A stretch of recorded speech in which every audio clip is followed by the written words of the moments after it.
জোরজার রাজ্যতার এই প্রবাদটির সাথে আমরা অনেকে পরিচিত।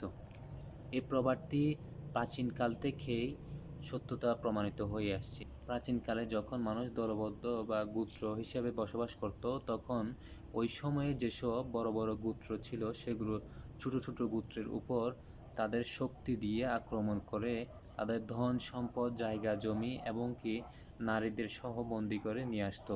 পরবর্তীতে যখন মানুষ সাম্রাজ্য বিস্তার শুরু করে, তখন আলেকজান্ডার দ্য গ্রেট, চেঙ্গিস খানের মতো বড় বড় শাসক, যারা অনেক জায়গা অনেক অঞ্চল বিজয় করেছিল এবং কি পুরো অর্ধ পৃথিবী অনেক মহাদেশ বিজয় করেছিল, তাদের সামনে কোনো মানব অধিকার ছিল না, তাদের সামনে কোনো মানবতা ছিল না।